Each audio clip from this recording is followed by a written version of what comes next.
రోమిలికి రాసిన పత్రిక 1వ అధ్యాయం 10వ వచనంలో 9, 10 కలిసే ఉన్నాయి కదా. 9 చదవండి ఒకసారి. ఇప్పుడు ఎలాగైనను ఆటంకము లేకుండా మీ యొద్దకు వచ్చుటకు దేవుని చిత్తము వలన నాకు వీలు కలుగునేమో అని నా ప్రార్థనల యందు ఎల్లప్పుడూ ఆయనను బతిమాలుకొనుచు మిమ్మును గూర్చి, చూడండి, మిమ్మును గూర్చి ఎడతెగక జ్ఞాపకము చేసుకుంటున్నాను. ఎడతెగక నేను ఏం చేసుకుంటున్నానో జ్ఞాపకం చేస్తున్నా. జ్ఞాపకం చేసుకున్నాడట పౌలు గారు. ఎవరిని? సినిమా యాక్టర్లా? ఎవరిని?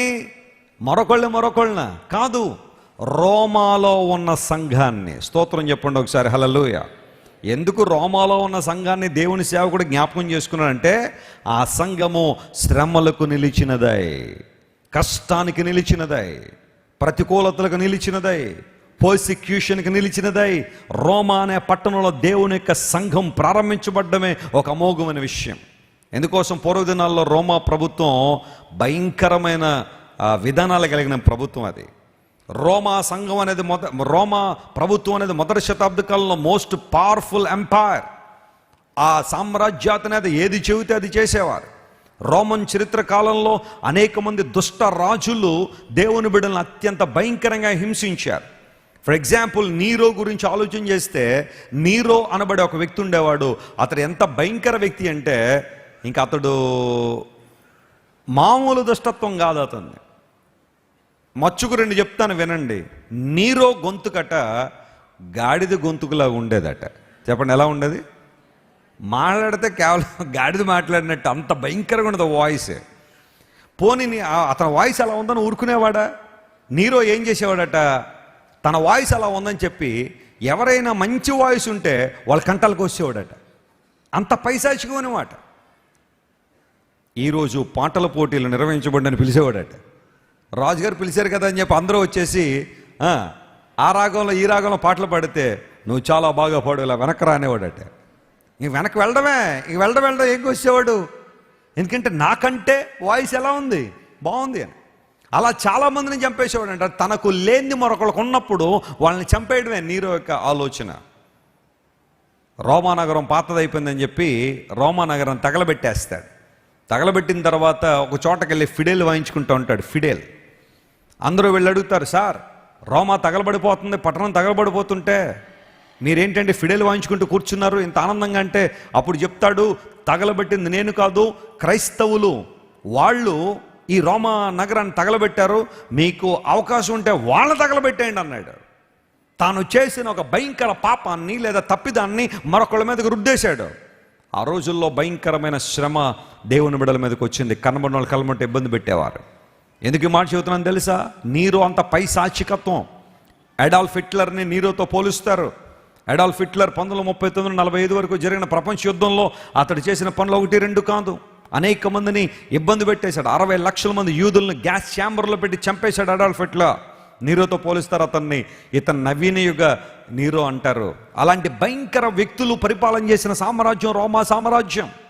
అలాంటి ప్రాంతంలో దేవుని సంఘం ఉంది అంటే, దేవుని వెంబడించే వారు ఉన్నారంటే ఎంత ప్రతికూలత వారికి ఉండేది ఆలోచించాడు. రోమన్లు మొదట దేవుని బిడ్డలను పెద్దగా ఇబ్బంది పెట్టలేదు. కానీ రాను రాను ఏం చేశారంటే, మీరు మీ యేసు ప్రభువుతో పాటుగా మా కైసరును కూడా దేవుడిని అంగీకరించండి అని ఒత్తిడి తీసుకొచ్చారు. కైసరికి సంబంధించిన విగ్రహాలు, కైసరికి సంబంధించిన బొమ్మలు, కైసరికి సంబంధించినవన్నీ కూడా ధరించమని ఒత్తిడి తీసుకొస్తే దేవుని బిడ్డలు చెప్పారు, మా దేవుడు ఏ ప్రతిమకు మొక్కద్దన్నాడు, ఏ విధమైన ఆకారం చేసుకోవద్దన్నాడు. కాబట్టి కైసరే, ఒక రాజుగా, ఒక చక్రవర్తిగా, ఒక అధికారిగా మేము ఇవ్వాల్సిన గౌరవం కైసరికి ఇస్తాం, కానీ కైసర్ని దేవుడంటే మాత్రం ఒప్పుకోమని దేవుని బిడ్డలు చెప్పారు. అక్కడొచ్చింది గొడవ, అక్కడొచ్చింది ఇబ్బంది. దేవుని బిడ్డలకు ఎక్కడున్నా ఇలాంటి సవాలే కదా. యేసు ప్రభు అందరిలో ఒక దేవుడు అనుంటే ఎవరికి ఇబ్బంది ఉందండి భారతదేశంలో?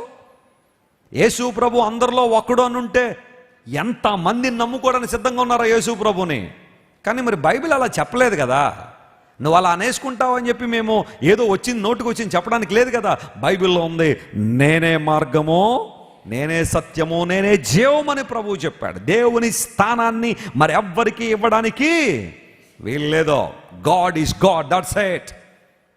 All glory belongs to him, all power belongs to him, all praise belongs to him, kingdom belongs to him. సమస్తము ఆయనదే. ఆయన స్థానంలో మరి ఎవరిని మనం ఏం చేయలేం, ఉంచలేము. పెద్దలకు ఇవ్వాల్సిన గౌరవం పెద్దలకి ఇస్తాం, తల్లిదండ్రులకు ఇవ్వాల్సిన గౌరవం తల్లిదండ్రులకి ఇస్తాం, అధికారులకు ఇవ్వాల్సిన గౌరవం అధికారికి ఇస్తాం, ఉపాధ్యాయులకు ఇవ్వాల్సిన గౌరవం ఎవరికి ఇస్తాం, ఉపాధ్యాయులకు ఇస్తాం. కానీ ఉపాధ్యాయుల్ని దేవుళ్ళు అనం. ఎందుకు? వాళ్ళు కూడా మామూలు మనుషులే. మనకు చదువు చెప్పారు, పాఠాలు నేర్పించారు అన్నంత మాత్రం వాడు దేవుళ్ళు అయిపోలేదు. తల్లిదండ్రుల స్థానం తల్లిదండ్రులదే. విపరీతంగా గౌరవిద్దాం తల్లిదండ్రుల్ని, కానీ వాళ్ళని దేవుళ్ళుగా ఏం చేయకూడదు, మనం ఆరాధన చేయకూడదు. రాజకీయవేత్తలు కొంతమంది మంచి పథకాలు ప్రవేశపెట్టి రాష్ట్రానికి దీవెనకరంగా ఉండొచ్చు, దయచేసి వాళ్ళని తీసుకెళ్ళి దేవుడి స్థానంలో కూర్చోబెట్టకండి. వాళ్ళు అధికారులు అంతే. దేవుడు వారికి అవకాశం ఇచ్చాడు, మేలు చేయడానికి మేలు చేస్తున్నారు. వారిని దేవుళ్ళ స్థానాల్లో పెట్టకండి ఎప్పుడు కూడా. సినిమా యాక్టర్లు దేవుళ్ళుగా ఆరాధన చేసేవారు, పాలాభిషేకాలు చేసేవారు, నెయ్యి అభిషేకాలు చేసేవారు. ఇంట్లో తల్లిదండ్రులకి కావలసినవి తీసుకురాడగానే వెళ్ళి ఆ హీరోల నెత్తుల మీద బిందులు పాలు పోతుంటారు. ఎవరికి కావాలా అలాంటివన్నీ? అలాంటివి చేయడానికి పరిగెడుతున్నావు నువ్వు, వ్యర్థమైనవన్నీ కూడా. వాళ్ళ మీద వీళ్ళ మీద పాలాభిషేకాలు, ఇంకేంటి నెయ్యి అభిషేకాలు చేస్తున్నావా? దేవుడి స్థానంలో పెట్టేశావా? మొన్న ఒకడు అంటున్నాడు, మా దేవుడు సినిమా వచ్చిందని. ఏంటి దేవుడు? సినిమాలు యాక్ట్ చేసినంత మాత్రం దేవుడు అయిపోయాడా నీకు? ఆలోచించండి ఒకసారి. పరిస్థితులు ఎలా ఉన్నాయి ఈ రోజుల్లో? వాళ్ళు చేసే యాక్టింగ్లకి, డైలాగులకి, రొమాన్స్లకి, వైలెంట్ థింగ్స్ అన్నిటికీ నువ్వు దేవుళ్ళు అనేసుకున్నావు వాళ్ళని. తెరల మీద కనబడే చాలామంది హీరోలు తెర వెనకాల పెద్ద పెద్ద జీరోలు. ఆ విషయం నీకు తెలుసా? వాళ్ళ క్యారెక్టర్ కావచ్చు, వారి ఉద్దేశాలు కావచ్చు, చాలా భయంకరంగా ఉంటాయి. తెరల మీద మాత్రమే కనబడితే 4 కొట్టేస్తాడు, బయటకు వస్తే గాలెత్తి ఎగిరిపోయేలా కొట్టాడు హీరో. తెర మీద మాత్రం ఒక్క గుద్దికి ఎంతమంది పడిపోతుంటారు? 20 మంది, 30 మంది. ఇంకొక ఆయనలో తనగానే ట్రైన్ వెళ్ళిపోతుంటుంది వెనక్కి, ఇంకొక ఆయనలో తనగానే ఫ్లైట్ గిరగరా తిరిగేస్తూ ఉంటుంది.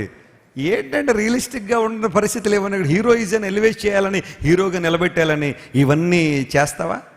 యువతను మోసం చేయడం కాదు అవన్నీ. నువ్వు తోస్తే కారే వెళ్ళదు. ఎక్కడ కారు ఆగిపోతే తోయలేవు నువ్వు. ట్రైన్లు, విమానాలు, రాకెట్లు గిరగర తిరిగిపోతూ ఉంటాయి. ఏంటి సంగతి? ఎవరిని మోసం చేయడానికి హీరోలు?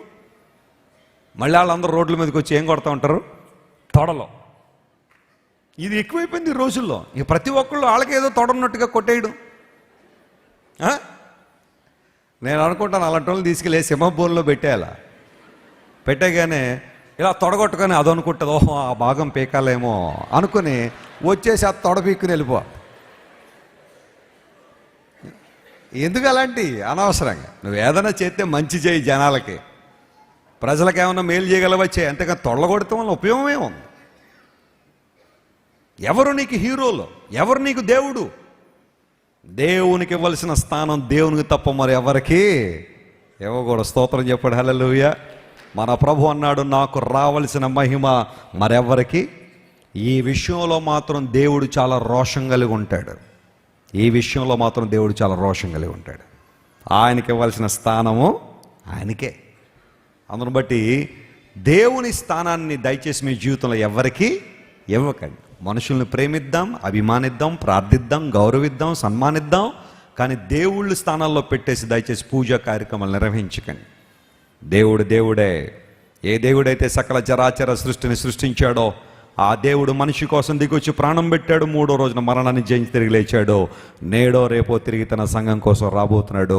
ఆ దివ్య మహామోహుని మాత్రమే మన గుండెల్లో మోద్దాం. ఆయన్ను మాత్రమే ఆరాధన చేద్దాం. ఆయనకు మాత్రమే ఘనతను ఆపాదిద్దాం. తద్వారా దేవుని కార్యాలు స్పష్టంగా మన జీవితంలో చూద్దాం. హల్లెలూయా. మీరు ఇంతవరకు విన్న దైవ సందేశం మరియు దేవుని సేవకులు చేసిన ప్రార్థన మీకు ఆశీర్వాదకరముగా ఉన్నదని విశ్వసించుచున్నాము.